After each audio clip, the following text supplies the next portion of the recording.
Welcome back to the Delaware Way. I'm Larry Menti. We are joined by Attorney General Matt Denn. One of your big initiatives right now is to fight heroin in the state of Delaware. That is the root of much of the crime, right?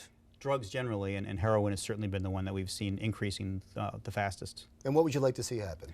Well, I'd like to see, less people who had addictions to heroin and prescription opiates, which is another big problem that we're having. So we have proposed, the state's done some good things in terms of trying to make more treatment options available, trying to track the prescription drugs more carefully, but we think that on a variety of fronts we need to do more, because notwithstanding all of those efforts, we still have one of the highest overdose rates in the country. We're seeing our heroin overdoses in particular increasing at a pretty dramatic rate. So we want to see the regulations tightened for the prescription of opiate drugs to make sure that doctors are doing what they need to do to make sure that people who shouldn't be getting them aren't getting them, and the people who are prescribed them, that they're being monitored more carefully on a going forward basis.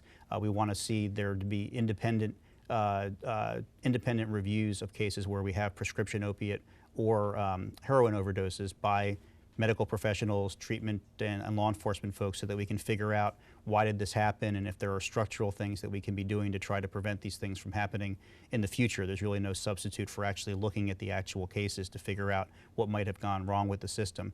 We want to see an increase in the availability of treatment, because notwithstanding our adding more treatment slots, there's still much more demand for treatment than there is availability. And in particular, medically assisted treatment is something that nationally has been seeing a lot of success, and we would like to see it used more in a responsible way in Delaware.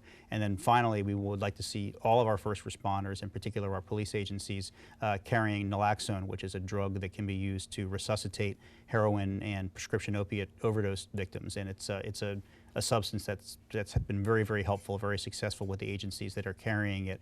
But there are some cost and logistical challenges that we want to try to overcome, because our goal is that every law enforcement officer, every EMT would have that medication with them. Yeah, it's also called Narcan, and I've read that you've said that you would like to see a reduction in the cost, especially for police departments and EMS around the country. Are the pharmaceutical industry, are the companies charging too much?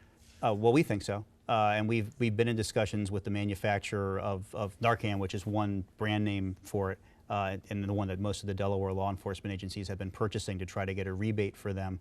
We're also trying to figure out if there are sources from state funds that we can use to help offset the cost, because that's the primary obstacle right now. There are some training issues and things like that, but for most of the law enforcement agencies, even though it's a relatively new thing for police officers to be administering medication, it's still something that they would like to do and that they likely would do if they were able to figure out how to pay for it. There's been a pushback on this antidote in some other states, because people say, it's great. It's wonderful that you can save a life. It's wonderful that you can bring somebody back from a heroin addiction, but the law is weak at that point, in that they could be back next week and overdose again. Should there be a requirement at that point that they have to go through some type of treatment?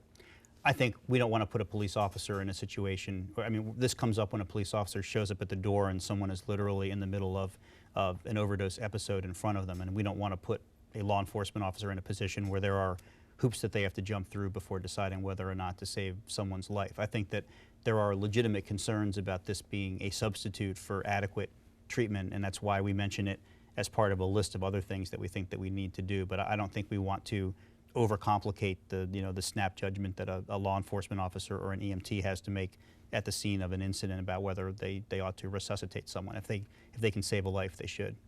I know we're wrapping up, and I did want to end just in talking about Beau Biden, because I saw Joe Biden over the weekend at the Sussex Democratic Jamboree.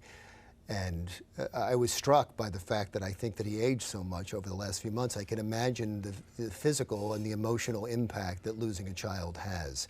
You knew Beau Biden. Mm-hmm. I was just wanted to ask you a remembrance before we wrapped up. He was a friend. Our kids were pretty much the same age. They kind of grew up at the same time. We were going through all the same things as parents at the same time, and also, dealing with.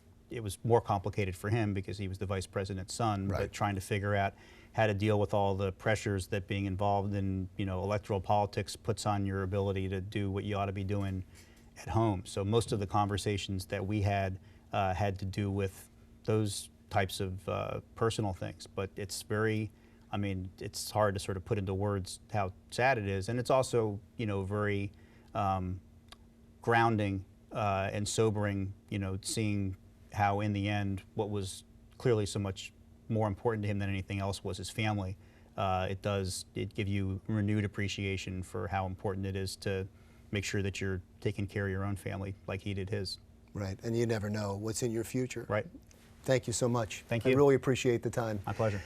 Attorney General Matt Denn, stick around. The Delaware Way continues.